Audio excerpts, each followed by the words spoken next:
Tribunal Constitucional ha invocado el día de hoy nuevamente a través de Ernesto Blume, uno de los magistrados, al Congreso de la República, al cual usted pertenece, a acatar el fallo de la Corte Interamericana de Derechos Humanos que ordena archivar justamente, como ya sabemos, las acusaciones o acusación constitucional contra 4 magistrados de ese órgano colegiado, ¿no? Y el Congreso ayer ha solicitado a la Corte, justamente al organismo supranacional, que aclare a que dé una aclaración justamente que sustente el por qué da este fallo en contra o de que archive finalmente esta denuncia constitucional contra los magistrados. Lo que yo no entiendo y posiblemente otras personas tampoco entiendan, ¿qué es lo que no entiende justamente el Congreso de la República de la resolución de la Corte que dice archivar? Porque es absolutamente claro.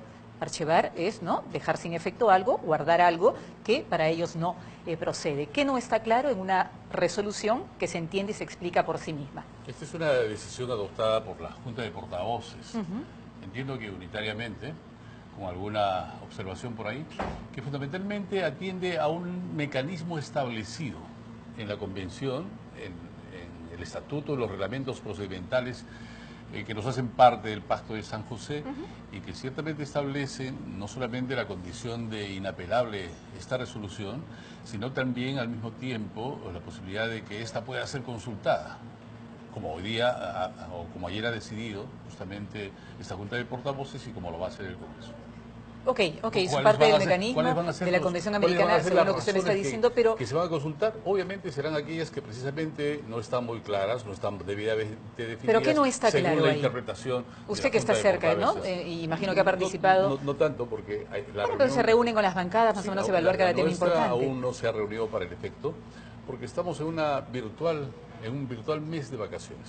No tenemos reuniones de comisiones, no ha habido reuniones de la comisión permanente y estamos dedicados a la labor de representación. Yo mismo estoy acá para cumplir unas cuantas actividades y luego reintegrarme a la semana de representación que se da la próxima semana. Porque usted dice no está claro y va a tener que explicar, pero un órgano supranacional, ¿por qué tiene que explicarle a un país que está adscrito soberana y voluntariamente a él, a través de las firmas que hemos hecho y hemos recurrido a él, y además nunca antes el Perú ha desacatado un fallo de la Corte Interamericana? Es cierto, y no debiera hacerlo en esencia, sobre todo si está vinculado, digamos, a un organismo internacional, a un pacto que lo hemos suscrito, cuyas competencias las hemos aceptado, cuyos procedimientos igualmente, y como usted dice, efectivamente, cuyas decisiones se cumplen, ¿no es cierto?, porque atienden a un criterio internacional al cual estamos adscritos. Además, tomando en cuenta que el Tribunal Constitucional lo que hizo fue una aclaración a una sentencia a solicitud de las partes. No es que de manera arbitraria el tribunal de pronto apareció y dijo voy a corregir ese voto y voy a ponerlo como a mí me da la gana, como tratan de hacerlos ver alguno. Él, procedió desde su lugar, ¿no?, como órgano, uno de los órganos máximos de nuestra jurisprudencia en el Perú, y procedió a finalmente emitir una resolución. Acá no les gusta esa resolución a algunos partidos, de acuerdo a sus propios intereses, y ahora se les presenta una acusación constitucional a través del Congreso de la República. Y ellos, como cualquier ciudadano, porque en el artículo 205 de la Constitución se nos garantiza a acudir a instancias internacionales o supranacionales, a cualquier ciudadano, a usted, a mí, a la persona que nos está viendo, ¿no?, a que finalmente cuando nos sentimos vulnerados en nuestros derechos podamos acudir a esta suerte de fiscalía o corte, que es la máxima instancia, y después de esto no es la máxima instancia en lo que a derechos humanos se refiere. Después, de hecho, no hay apelación posible. Se acata o no se acata, cualquier país soberano y democrático que se respete lo hace. Nos pasó con La Haya, que ahí ante Chile y Perú obedecimos, y ambos países de manera adulta y responsable acatamos una resolución. ¿Por qué en este caso no? Acaba de hacer una referencia, pero es que no se ha acordado no acatarla. Simplemente se ha acordado multipartidariamente por nuestros portavoces la posibilidad de solicitar esta aclaración, que seguramente abundará en mayores sustentos que permitan tomar una decisión. Particularmente pienso de que la decisión reiterada que seguramente se va a dar, o cualquier otra, debía acatarse porque somos parte del sistema, hemos acudido a ella voluntariamente como país, constitucionalmente tiene los soportes correspondientes para ratificarla, y tratándose del tema debidamente esclarecido, creo que debíamos acatarla. Lo que pasa es que el señor, así es, el señor de su bancada, el congresista doctor Andrés García Belaunde, ha dicho de que si no cumplimos la sentencia de la Corte no va a pasar absolutamente nada. Es la experiencia de algunos países. ¿Pero esta es la postura de García Belaunde o es la experiencia ¿no? ¿O es la postura colegiada, institucional Creo que de en este caso es Acción la Popular? postura del vocero, que ha asumido una postura personal que debe ser consultada a la bancada. Ah, no ha sido consultada con No ha usted. sido Pero ¿usted qué consultada. piensa, por ejemplo? ¿Que Yo, no pasaría nada? ¿Que a- realmente ninguneamos así a una corte Ah. supranacional a la cual soberana y libremente nos hemos Y yo creo que las sometido? circunstancias que vive el país y que vive Latinoamérica, con la experiencia que hoy día se vive en Venezuela, que a cuyo presidente no le vamos a dar la bienvenida, que es Así fundamentalmente una decisión que está sustentada no solamente en los derechos humanos, sino en el sistema político democrático, en el funcionamiento interinstitucional del Poder Judicial, vulnerado allá del Tribunal Electoral, las elecciones. Oiga, haríamos muy mal papel si pretendemos al mismo tiempo que cuestionamos la presencia de Maduro en el país, la posibilidad de no acatar una decisión que fundamentalmente atiende al funcionamiento de una institución que ha recurrido a un tribunal supranacional para obtener, digamos, una resolución que reconduce el comportamiento interinstitucional en el país. Claro, porque la ministra de Relaciones Exteriores ha dicho el día de ayer, la señora Aljovín, ha dicho claramente aceptar la presencia de Maduro en el Perú es ir contra los principios democráticos. Entonces, si hacemos esa analogía que usted ha hecho, no acatar los fallos de la Corte Interamericana a la que entonces, libremente estamos yo sujetos, creo- también es ir contra los principios democráticos. Esperemos las aclaraciones correspondientes, el debate correspondiente que nos permitirá encontrar en el sustento mismo y en la decisión y en la resolución final, la aclaratoria de la Corte Interamericana, para debatir correspondientemente y decidir y aportar desde nuestra perspectiva. Ok, pero yo quisiera ahondar un poquito más allá porque estuve leyendo algunas cosas y usted un poquito estaba con la misma postura del señor Jorge del Castillo, que ayer nos visitó muy amablemente, y también la postura del señor Víctor Andrés García Belaúnde, su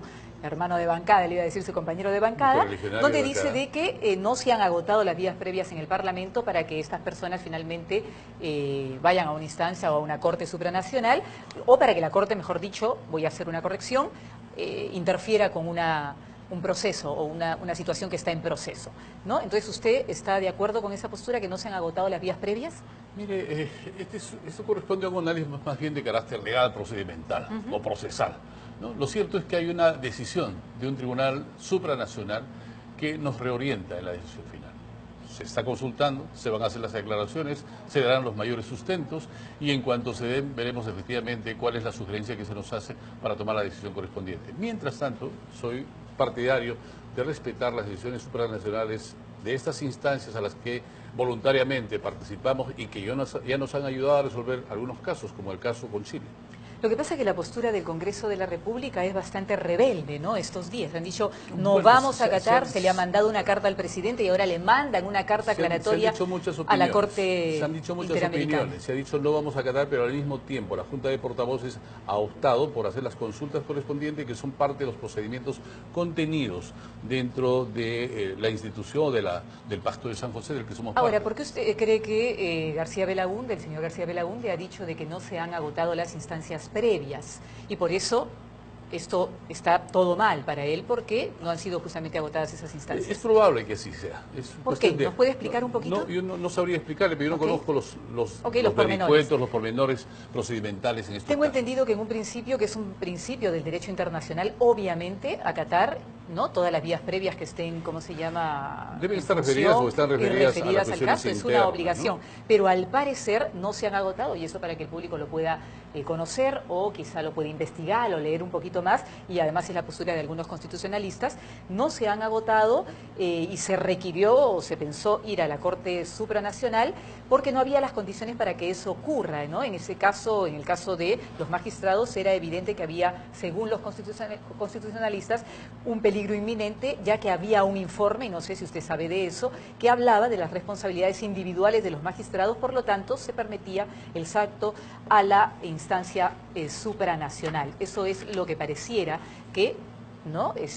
Por eso se saltan las consultas previas o no se agotan los caminos previos y se va a una instancia porque no había. Inclusive no habiéndose agotado las vías previas o las vías internas, y ya se optó, el tribunal optó por recurrir al tribunal supranacional. Y el tribunal ha emitido una resolución.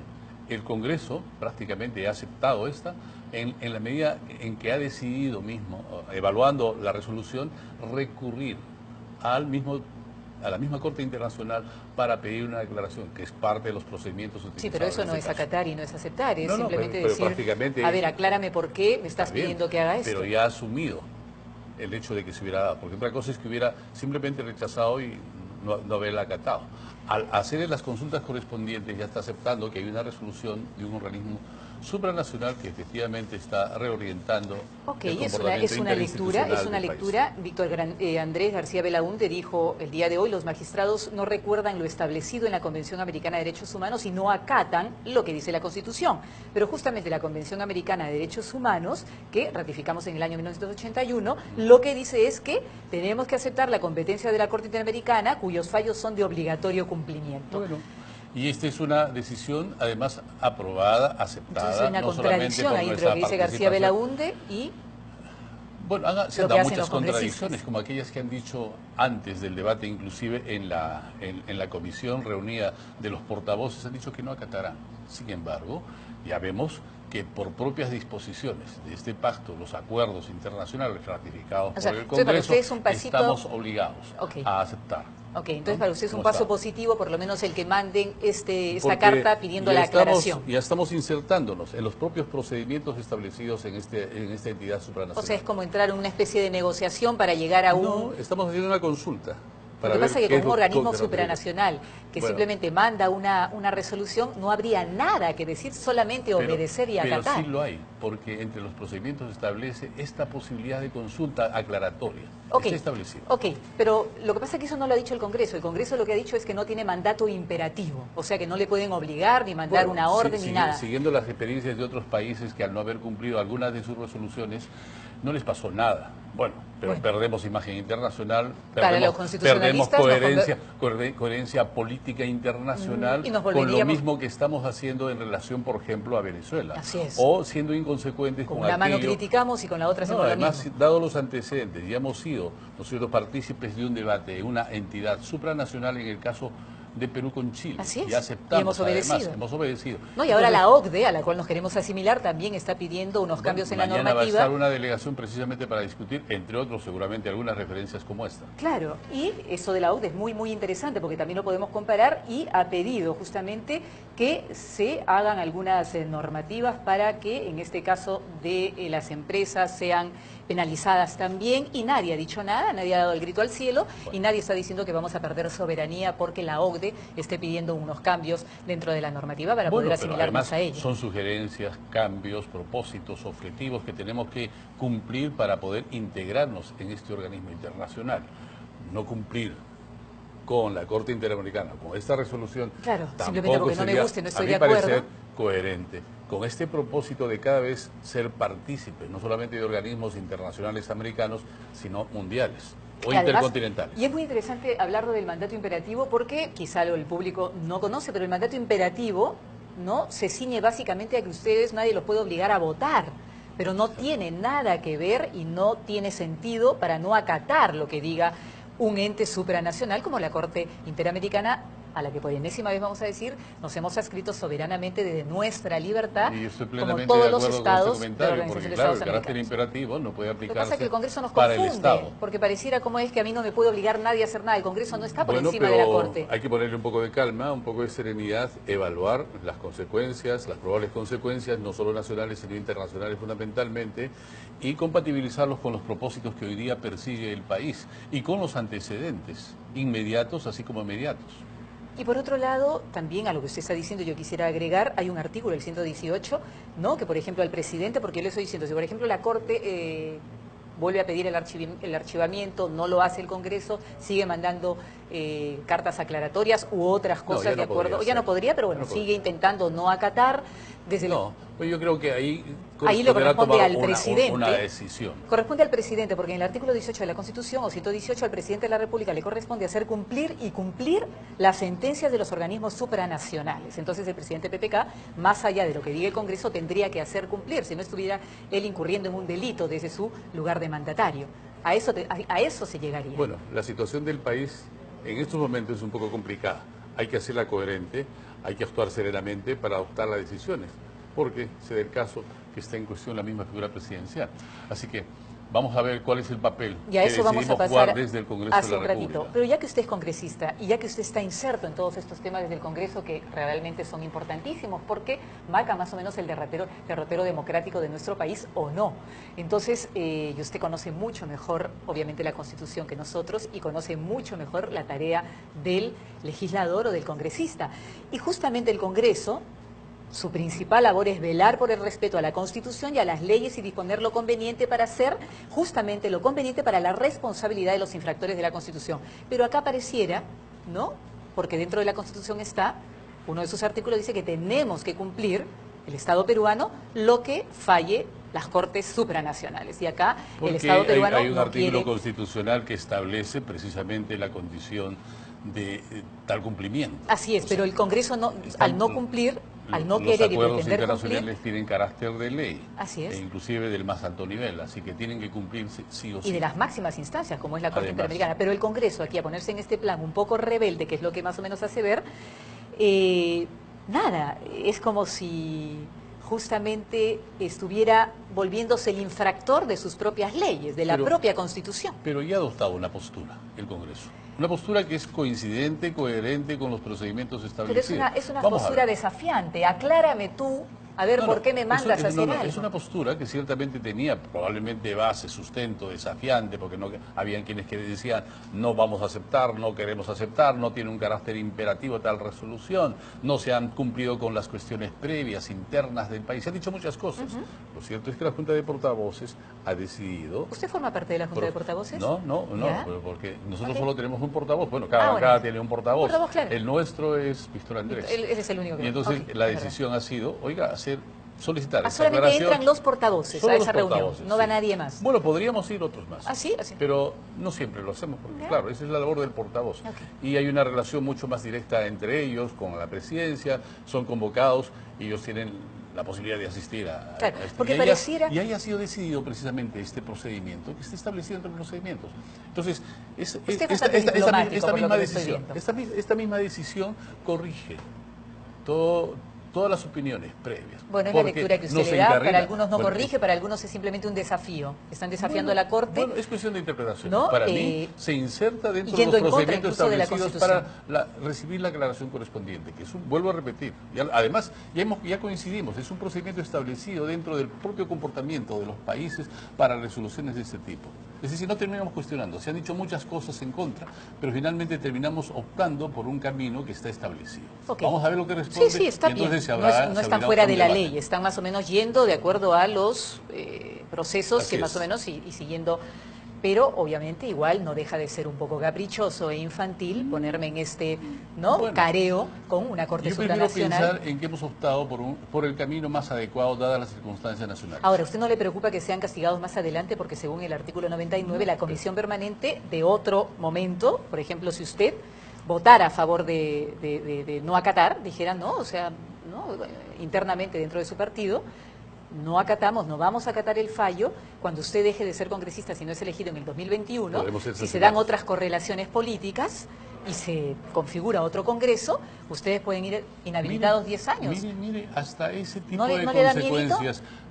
Pero es que yo no votaría en contra, ya le he anunciado que yo estoy de acuerdo en la necesidad pero de el señor Víctor Andrés sí votaría en contra. No solamente con lo inmediato optado por el país como Estado frente a Venezuela, sino con los antecedentes mediatos, en el caso Perú-Chile, y con nuestro propósito futuro de conformar y ser parte de la OCDE, que nos plantea muchos objetivos y ser coherentes. Me queda clarísimo y está buenísimo que sea así. Y ya solamente para terminar este tema, bueno, vamos a ver qué pasa más adelante. Lo que pasa es que es un tema bien álgido, es un tema bien Además, interesante. yo veo que está muy bien implementada porque se ha traído la Constitución. Me traje la Constitución. No, esta no es la Constitución. Estos son mis papeles que yo voy leyendo y que está bueno, ¿no? Porque es importante saber que cualquier ciudadano puede ir a la Corte Interamericana de Derechos Humanos cuando ve que en su propio país las instancias previas de las que hablan que se ha vulnerado no funcionan debidamente y no reúnen las garantías. Además, como con es temas este caso. muy vinculados con los derechos humanos, sabiendo que hay una Corte Penal Internacional, que los derechos internacionales son protegidos por instancias supranacionales e internacionales que tienen la primera prioridad y obviamente un Estado que aspira a ser parte global del sistema político internacional, obviamente no puede menos que evaluar este tipo de consideraciones para tomar una decisión. Y más en un alrededor de mundo este tema. globalizado, Además, donde no hay soberanías absolutas, ¿no? Y donde cuando firmamos estos pactos o estos convenios o estos tratados o estos instrumentos que sirven para buscar un orden internacional, perdemos parte o cedemos, no perdemos parte de nuestra soberanía. Entonces es importante entenderlo desde este lugar, que no es un lugar caprichoso, simplemente hay que obedecer como un país serio que sobre somos. todo porque atiende a propósitos vinculados al desarrollo, en el que los derechos humanos son parte sustancial. Fíjese, cuando pretendemos integrarnos a la OCDE, ¿qué es lo que se nos exige? El cumplimiento de ciertas bases mínimas de desarrollo, de comportamiento institucional, de competitividad, que tiene que ver directamente con el desarrollo y están muy ligados a los nuevos estándares de desarrollo humano a que estamos obligados a cumplir como país. Y este tema tiene que ver con eso. Así es. Y además, ya con esto terminamos el tema de la Corte, el Tribunal Constitucional y la Corte, es importante también, porque algunos dicen en este camino previo que se ha finalmente la Corte metido en pleno proceso, hay una figura que es bien interesante y yo se la quisiera compartir, si usted me lo permite, y es este ejemplo que se pone, ¿no?, en un principio de derecho internacional, ¿no? Como decíamos, el agotamiento de la vía interna es una obligación, pero por ejemplo cuando va a haber una ejecución arbitraria, ¿no? Nos enteramos que va a haber una ejecución arbitraria y al responsable de ejecutar le ordenan que no lo haga, por ejemplo, él no puede decir que la orden no tiene sentido porque todavía no ha matado. Entonces, de acuerdo a este ejemplo, lo que supuestamente tengo entendido, por lo que yo he escuchado hablar a la gente de la Corte, lo que la Corte quiere hacer, interfiriendo en esta decisión final, es evitar que se produzca el daño, ¿no? Porque hay un daño, hay una decisión ya tomada del Congreso que perjudicaría a 4 personas. Virtual, de prevención. Así es, de prevención. Bueno, vamos a hablar un poquito acerca del tema de Maduro. ¿Qué le parece a usted la decisión del gobierno de haber declarado no bienvenido al señor Nicolás Maduro? Pero bueno, no solamente es del gobierno, entiendo que es del Grupo de Lima, en el que están insertos los 12 países que se han dispuesto a poder contribuir con la posibilidad de volver a la normalidad democrática a un país vecino como es, a un país hermano como es Venezuela. Entonces no solamente es la decisión del país, me parece un acierto, porque ciertamente hay compromisos otra vez, nacionales e internacionales, como esta organización de la Cumbre de Lima, que se establece como propósito la posibilidad de contribuir a la redemocratización de Venezuela, que en los últimos tiempos ya sabemos cuáles han sido los resultados. Tiene desinstitucionalizado todo su sistema político, alterados todo el comportamiento interinstitucional, se ha adelantado elecciones previstas para fin de año a abril. Este grupo ha opinado en favor de que esto no pueda ocurrir. Han habido muchas muertes en el proceso de sustitución de la Asamblea Nacional, que es el Congreso venezolano, el año pasado, para una suerte de asamblea constituyente, utilizando los medios vinculados al Poder Judicial de allá o al Tribunal de Justicia de Bolivia. Han habido muchos muertos, más de 100 muertos en este proceso por las protestas callejeras. No hay las garantías correspondientes, hay un éxodo excesivo de venezolanos. Ya 100.000 venezolanos en nosotros ya lo sabemos también, pero acabo de leer una nota, 30.000 venezolanos cruzando los puentes fronterizos entre Venezuela y Colombia para establecer condiciones de justicia o garantías de vida para los venezolanos que ya no encuentran tales condiciones mínimas en Venezuela. Y ya no solamente atiende a la necesidad de atender esta emergencia del sistema político, sino a una cuestión de humanidad, por la cual huyen los venezolanos. Puede ser que ahí pudieran arguirse, como he escuchado algunas voces, que el no derecho que tenemos a intervenir dentro de las cuestiones internas de un país, pero dadas estas cuestiones, ya de humanidad, de funcionamiento interinstitucional, de los poderes mismos que se han quebrado, ¿qué podemos hacer si tenemos compromisos con la Carta Democrática, con este propósito del Grupo de Lima que debe atender, y compromisos vinculados con el sistema político, dadas las circunstancias? Yo creo que es una buena decisión la que ha adoptado el gobierno en atención a este acuerdo del Grupo de Lima. Ahora, para que el público sepa y esté más entendido en este caso de lo de Maduro y la visita, ha sido entonces una decisión entre los, no solamente del Perú, sino de los países participantes. Sí. ¿Cuántos países son? 12, tengo entendido que son 12 los que se han propuesto. ¿Qué Tenemos significa? países ¿Que vecinos. para esos 12 países es una persona no grata Maduro? Bueno, es la sugerencia y el acuerdo ¿O que es solamente para el habían tema de la adoptado. cumbre en Perú? Pues para la cumbre en Perú, en atención a los acuerdos y sugerencias que habría adoptado este mismo grupo en relación a lo inmediato, las elecciones adelantadas previstas para fin de año, para el 22 de abril, si no me Sí, equivoco, sí.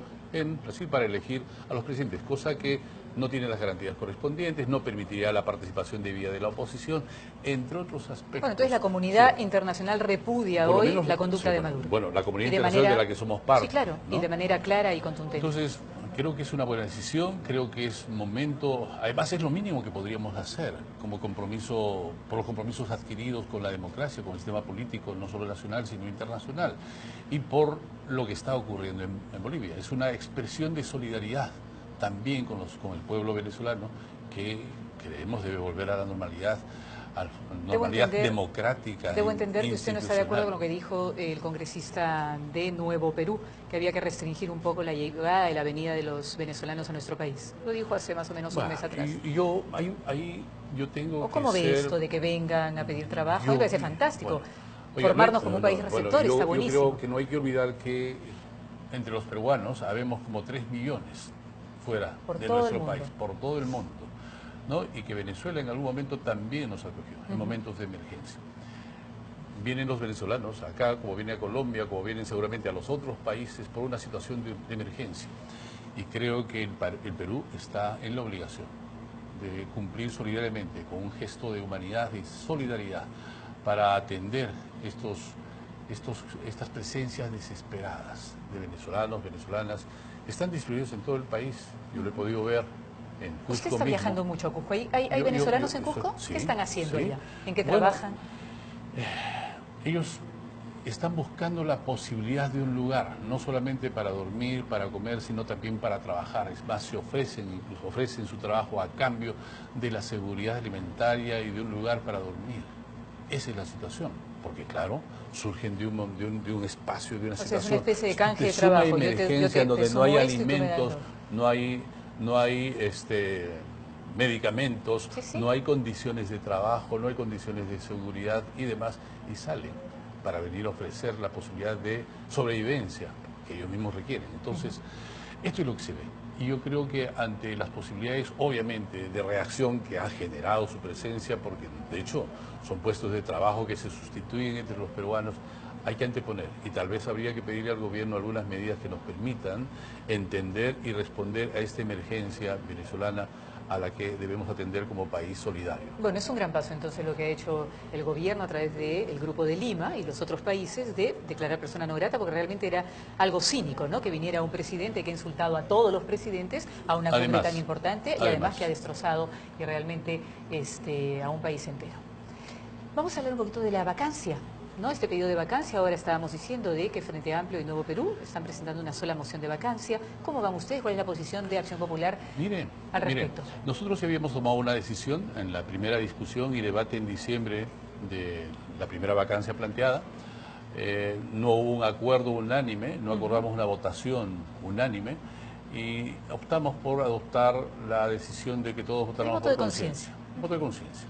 Y esa votación dio como lugar a que 2 votáramos por la vacancia y los otros 3 votaran por la abstención. ¿Usted votó por la vacancia con el señor Hito Grandeza García Belaúnde? Compartimos la votación por la vacancia, pero entiendo que las tendencias, en la medida en que se han incrementado las razones y las informaciones para tal efecto, se están revirtiendo. ¿Cuáles son esas tendencias? Todos lo sabemos, ¿no? Estamos viendo, pero para Acción Popular. Ya escuché que Johnny, por ejemplo, votaría por la vacancia, que habría reconsiderado. Johnny Lescano. Mire, es una noticia. Pero este es un tema que lo discutiremos. Vamos a ver, se va a plantear, es más, no solamente dentro de AP. Acabo de ver que Nuevo Perú, que se retiró unitariamente el día de la decisión, votación, en la primera discusión del debate de la vacancia, habría reconsiderado esta postura y presentaría una sola moción conjuntamente al Frente Amplio. Muy bien, hay reconsideraciones. Y también acabo de escuchar a PP, lo mismo, que ese día votó contra la vacancia. Así es. Bueno, creo que las condiciones cada vez están dándose en favor de esta tendencia, esta primera discusión. O sea, ¿usted cree que se van a llegar a los votos entonces necesarios para fíjese, vacar al presidente? Si no hay una reversión de nuevos votos de la mayoría que se dieron en ese entonces sorpresivamente. ¿Qué podría pasar? ¿Qué cosa sorpresiva podría pasar dentro del Parlamento para que toda esta Lo figura que o se ese tablero preveía político en la pase? primera votación es que la mayoría votara unitariamente, pero no ocurrió. Hubieron 10 votos disidentes de esa postura. ¿Qué pasa si esta vez hay 30 votos disidentes? ¿Qué pasa, digo? O 20, o los necesarios para no vacar. Ese es un tema que tiene que Si usted lo evaluarse. dice es porque conoce que algún trabajo... No conozco nada. ¿Se está haciendo desde el Simplemente estoy Parlamento? optando por interpretar lo que ocurrió en la anterior oportunidad. que podría volver a ocurrir Nosotros y... presumíamos que el voto de la mayoría Exponencialmente sería esta vez. unitario y sin embargo se dieron 10 disidencias inesperadas para muchos. Sí, bueno, la gente puede cambiar a último momento y ahí ya vimos las razones por qué, ¿no? Sí, sí, claro, pero no proviniendo de un grupo unitario que había sido el principal impulsor también de esta vacancia. Bueno, pero hubo un bien supremo que había que obedecer, al parecer. Una disposición suprema. Sí, bueno. No como sé si quieran un bien, llamarlo. pero una disposición No, un bien suprema. para ellos. Ah, bueno, está bien. Pero esto habría que hacer una evaluación correspondiente y siempre será una cuestión que debe tener la correspondiente interpretación para ver si la decisión en la que optamos... Ahora, el argumento de la gente que no vacaría al presidente, que es el argumento, por ejemplo, de los 10 congresistas de Kenji Fujimori, es a favor de la gobernabilidad. Porque Bueno, el país no puede quedar varado, sin presidente, la economía se está yendo al suelo. Entonces, ese es un argumento que se utilizó válido para en la ustedes? primera instancia. ¿Es válido ahora?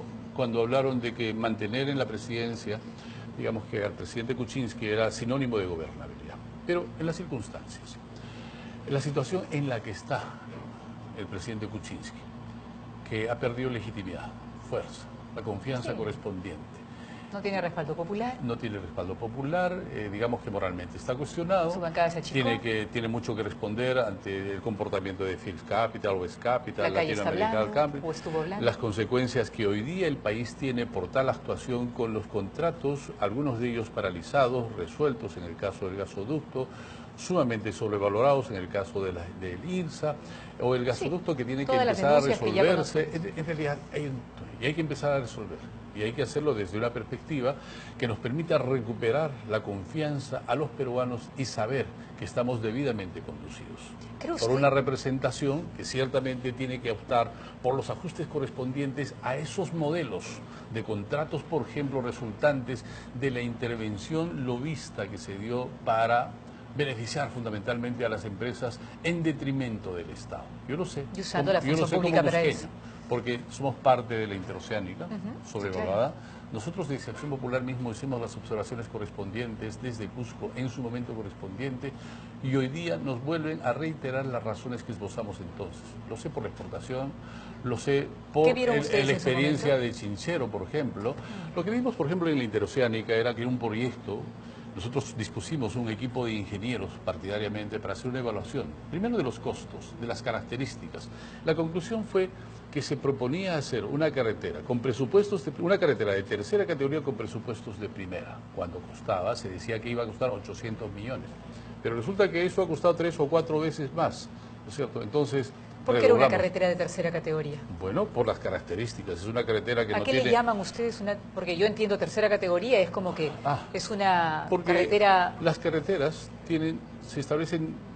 mal hecha, tiene una clasificación entre primera, segunda, tercera... No pasa por la calidad. No pasa por la calidad. Okay. Pasa por las características, perfecto, fundamentalmente. Sí, porque yo decía, Odebrecht será una empresa aparentemente corrupta, pero es una empresa eficiente. Sí, bueno. O sea, las obras que ha hecho, las ha hecho aparentemente bien. Bueno, más allá de toda la barbaridad. No necesariamente. ¿No? Yo pondría en cuestión eso, pero aclaremos el tema de la clasificación de las categorías. Porque es la idea que podemos tener. Aclaremos la clasificación de las categorías. Una tercera categoría, ¿por qué decían los ingenieros? En ese entonces, voy a tratar de esa memoria. Una carretera de 7 metros, con ángulos de giro correspondientes a esa categoría de tercer nivel, ¿no? Peraltes de pista, ángulos de inclinamiento, entre otras cosas que no permitirían el paso de los carros que ellos pretendían trajeran los turistas, trajeran las cargas correspondientes de soya desde Brasil hasta los puertos nacionales nuestros, hasta la costa, a los puertos costeros nuestros, a través de esa vía, cosa que hoy día no ocurre, cosa que se ha ratificado. Y cosa que respecto de los costos se quedaron pequeñitos, porque en esos momentos se hablaba de 800 y hemos pagado más de 2.000 millones, creo, de dólares, y entonces tenemos razón. Ese tipo de contratos se han dado precisamente por ese comportamiento lobista de algunos personajes. ¿Y ustedes hicieron en su momento las observaciones respectivas? En 2005 lo dijimos. ¿Quién no los escuchó? Pero mire, ¿Quién no los escuchó en ese momento? Nadie escuchó. Nadie nos ¿Quién es escuchó. nadie? Porque nadie es Bueno, ninguno. nosotros nos dirigimos al Ejecutivo, nos dirigimos al Ministerio, nos dirigimos al Congreso de la República, nos dirigimos al gobierno regional para poner en cuestión estos temas. Bueno, después vemos cómo... Pero todos queríamos obra, todos a veces queremos obra, y muchas veces queremos obra, no importa si nos cuesta demasiado. Hoy día mismo pasa eso, pero atendiendo a la calidad de los proyectos que usted ha mencionado... Sí, sería bueno que me corrija si me equivoco. Por ejemplo, en el caso del gasoducto, se ha resuelto el contrato, pero ¿cuáles son los defectos que se señalaban, entre otras cosas, ese proyecto? No tenía una fuente de abastecimiento segura, no tenía una demanda segura, no tenía costos de vida. Entonces, ¿cómo es posible que un proyecto de 7.000 millones de dólares no tuviera una fuente de abastecimiento que nos garantizara qué cantidad, por qué tiempo, a qué costo debía transportar ese gasoducto, el gas? ¿Cómo es posible? Esto solo puede explicarse en una situación, yo diría, de banalización del sentido del interés nacional. ¿Y cuánto costó la obra? Está programada para 7.000 millones. Se habría invertido 1.000 y tantos millones que han significado la compra de la tubería, la instalación de parte del gasoducto que está en evaluación. Y ahí se quedó. Bueno, ahí se ha quedado y hoy día entendemos que está pensándose en otra fórmula, otro nombre para ver cómo se atiende ese propósito precisamente defectuosamente proyectado y ejecutado en su primera instancia. Hay proveedor, ok, entonces queda claro que la calidad tampoco puede entrar en discusión. Hablando de la calidad. Puede entrar en discusión, usted ya explicó lo del abastecimiento. Lo que pasa es que cuando los objetivos no atienden a los propósitos nacionales de atender una necesidad, una infraestructura, un servicio, y de lo que se trata es simplemente de asaltar las arcas del Estado cuando el Estado vive una etapa de bonanza económica y puede atender con el prurito de hacer obra, cualquier proyecto como estos que se dieron, obviamente no necesariamente se responde a los objetivos nacionales. 169 empresas proveedoras han quebrado entre medianas y pequeñas empresas. ¿En Cusco hay alguna empresa o algunas empresas que hayan entrado a este bolsón de empresas fracasadas? No solamente empresas, no tengo el número ni el detalle, pero personas que trabajaban, comunidades, comuneros que trabajaban, decenas y miles seguramente en todo el tramo de extensión. No olvide. Seguramente no lo sabe bien. No lo sé bien porque, bueno, no puedo afirmarle, no puedo decirle la cantidad, pero parte de los trabajadores que atendieron las demandas de instalaciones, carguío de las tuberías, colocación misma, desbrozamiento de los montes o de todo el trabajo operativo y operario que hay que hacer fue atendido por muchos cusqueños, muchas comunidades. Entonces, ¿que ha tenido sus efectos? Por supuesto que ha tenido sus efectos. Es más, este trazado y la ejecución misma de las instalaciones de la tubería supuso tratos con las empresas, con las comunidades, para que éstas les permitiesen el uso de sus propios territorios para el paso de los ductos. Es decir, y esto está paralizado, y no saben qué va a pasar. ¿Y qué compensación había con ese trato? Estas compensaciones fueron diversas, algunas más, otras menos, algunas acusan todavía incumplimientos hasta ahora, algunas están exigiendo adicionales y algunas se han quedado satisfechas. Bueno, hay de todo por allá. No, es maravilloso que usted lo cuente porque uno solamente se queda en el cascarón de Odebrecht y en el fondo de lo que leemos o vemos, pero no sabemos lo que está viviendo si usted me permite, cada una de las comunidades, y en este caso usted representa Mire, hay comunidades nativas, andinas. Yo he estado particularmente en algunas de las comunidades de Calca que precisamente acusan estos déficits de cumplimiento por parte de los ofrecimientos, los acuerdos, no siempre muy formales que se llevaron adelante, muy diversos, inequitativos, para unos más, para otros menos que se dieron. Ahí no hubo un protocolo que debió ser, digamos, que dirigido, orientado, cuidado. Un protocolo cuidado por el Estado. El Estado y también por el gobierno regional. Y también por el gobierno regional. Porque es el que tiene que cuidar a sus comunidades cercanas, finalmente las que representan. Y también los gobiernos locales. Ahí no hubo una concertación para, digamos que, decirles a las autoridades que tenían parte de las responsabilidades del Estado. Pero el gobierno regional que iba a proteger, si vimos en lo que terminó, ¿no? Bueno. Está inmerso en plena corrupción. Son parte de las razones que nos llevan a nosotros a la idea de que hay que empezar a corregir los errores y hay que empezar a devolvernos la confianza, no solamente a los niveles inferiores, a todos los niveles. Y yo creo que en estas circunstancias, ¿cierto?, tenemos que tomar una decisión respecto a lo que pasa con la misma presidencia de la República. Eso le iba a decir, y volviendo a ese tema de la vacancia, está claro entonces que todo está cambiando, todavía imagino que van a tener una postura, van a seguir conversando sobre el tema. Yo creo que vamos a tener que tomar una decisión en la bancada. Ahora, y como Premier... partido político ya tomó una decisión inclusive. Entonces eso significa que hay una tendencia favorable a tomar una decisión coincidente con la que adoptamos. La Premier les ha Andrés dicho hoy Quirabla golpistas a todos los congresistas que quieren vacar al presidente. Se van a dar muchas ¿Cómo lo han tomado opiniones, eso? se van a dar muchas opiniones, ¿no es cierto? Pero yo creo No, que pero hay que esta viene empezar. desde el Ejecutivo. ¿Cómo toman que les digan desde el Ejecutivo, a través de la voz de la primera ministra, golpistas a ustedes que están avalando Yo la creo vacancia que es una presidencial? opinión apresurada, es una opinión apresurada, porque ciertamente es una opinión además confrontacional, ¿no? Porque la idea de la nueva moción de vacancia recién está construyéndose. Y hay unos partidos que han dicho que aún se resisten a la posibilidad de poder confundirse con ese propósito porque hay que tener el norte claro. ¿El norte claro sería Jorge Barat el 27 de febrero? Probablemente vaya a influir en la determinación Yo final, creo que mucho, ¿no? Y ahora eso inclusive puede significar lo que se ha ido también ya discutiendo, la posibilidad de una renuncia que podría ayudar a resolver el tema antes de comprometernos Usted en un dice conflicto. que necesitan un rostro que vaya de acuerdo al crecimiento que el país necesita. ¿Ese rostro lo tiene Martín Vizcarra para ustedes? Mire, ese es el tema. ¿Cuál es el Yo tema? soy cusqueño y usted debe saber que nosotros objetamos el comportamiento de Martín Vizcarra en el caso de Chinchero. Recordemos al público por qué. Él optó por suscribir una adenda que para nosotros no tenía sentido. ¿Por qué no tenía sentido? ¿Por qué no tenía sentido? Porque el gobierno, que había recibido una propuesta financiera de un monto de 265 millones, se había dispuesto a no pagar los 590 millones que obedecían a un 22% de interés que nos cobraba por el tema.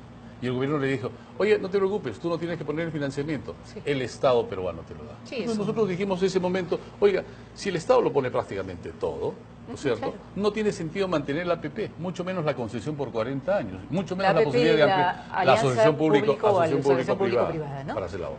Pero no tiene sentido, y sin embargo él la suscribió. ¿Qué Claro, significa? porque el grueso se lo llevaba el Estado asumiendo la responsabilidad Bueno, mayor. el grueso de la responsabilidad. No, de la del responsabilidad financiamiento, del mayor. funcionamiento. Así es. No el grueso de las utilidades posiblemente. No, el grueso de las probables utilidades se las llevaba la empresa, porque Claro, tenía por la eso. posibilidad de administrar Así es, la así empresa es. por 40 y 60 años. O sea, se Nos estaba opusimos favoreciendo ahí a una empresa, en este Bueno, caso era Kuntur, entonces ¿no? nosotros nos opusimos a ello. Y yo creo que ese fue un gran error, el promover, pese a que él no lo firmó. ¿Cuál lo fue la firmó una figura licitación. ahí o el rol que cumplió Martín Vizcarra? Bueno, el rol de promotor político, el más interesado en promover la Pero algunos dicen suscripción que de la él no adenda. estaba muy de acuerdo con esto y No, finalmente yo lo no hizo como diría, parte de su yo trabajo. lo vi muy interesado ¿Sí? en toda etapa porque nosotros lo vimos desde la Comisión de Turismo, luego en las reuniones del Ministerio de Transportes y luego en las reuniones propias sostenidas con la bancada misma, porque tuvimos la oportunidad de visitarlo para plantearle y hacerle conocer nuestra postura. ¿Qué Pero decía él? que estaba muy convencido de que esa era la fórmula de solución. Bueno, y además lo vimos en el Congreso cuando la interpelación. Él insistió en su convicción y convencimiento de que así debía ser, ¿Y eso? reconociendo al mismo tiempo de que había cometido un error en el cumplimiento de las formalidades exigidas para una adenda de estas. No tenía acreedor permitido. O sea, no seguía había- defendiendo no- el no proyecto y había- la manera y la sí, forma, pese pero a que reconocía al mismo reconocía- tiempo muchos vicios y vacíos. Ok. A los días, él mismo reconoció Sí, que lo la cual era adenda una debía contradicción. anularse, el contrato Pero resolverse. hoy, ese y fue hacer Martín la obra. Vizcarra de Bueno, Chincheros hace un entonces, tiempo atrás. eso El que Martín eso- Vizcarra eso- hoy, que acaba de llegar de Canadá, Bueno, para ustedes bueno. significa una salida... Lo que pasa es que no está muy claro cómo se va resolviendo el tema, si el Estado está defendiendo los intereses del Cusco y del país, ¿no? En ese aspecto, en la parte de la resolución, cosa que podría comprometer con una indemnización que nadie quisiera preverla en su monto, porque ya se ha hablado de cientos de millones de dólares que podría reclamar, siendo que eso estaría sujeto a ver cómo se comportó el Ejecutivo en la defensa de ese interés. Inclusive, no siendo él el ministro de Estado, pero siendo al mismo tiempo vicepresidente, seguramente muy interesado en que esto se resolviera del mejor modo. El otro tema es la obra pública para la cual el Congreso y el Ejecutivo se han puesto de acuerdo para que en el presupuesto del 2018 hayan 250 millones. Entonces ahí hay que garantizar buenos proyectos, buenos expedientes técnicos, buenos presupuestos, buenos concursos, buena ejecución, buena fiscalización y control. En eso estamos. Entonces, ese es un tema que tiene que evaluarse debidamente. Ok, pero eso, si Martín Vizcarra asumiera la presidencia momentánea en caso Bueno, del presidente sea vacado claro, o renuncie, ¿ustedes apoyarán o también empezarán a poner una yo serie de creo que ese es un aprietos, ¿no?, tema de que tiene que chincheros y con todo lo que debidamente usted ha explicado, evaluarse, Martín porque no Vizcarra? hay que olvidar que hay una investigación pendiente en el Ministerio Público, que igualmente sería bueno ya Sí, bueno. conocerla para ver cuáles son los resultados, ¿no es cierto? Hay una observación de Contraloría igualmente. Lo que pasa es que las instituciones nos están dando gota a gota aquello que podría tener una interpretación global para que el Estado actúe integralmente, de modo mucho más decidido, mejor orientado, más coherente en su comportamiento institucional. Cada Claro. institución funciona muy independientemente. Entonces, claro, eso no nos ayuda a Una posición, adoptar criterios, así es, más ni claros, ¿no?, y definir diáfanos. caminos más adecuados al interés nacional. Bueno, pero primero vamos paso a paso. Vamos a ver si esta vacancia prospera, vamos a ver qué pasa con las declaraciones de Jorge Barata y finalmente, bueno, vamos a ver qué ocurre, porque usted ha dicho algo muy cierto.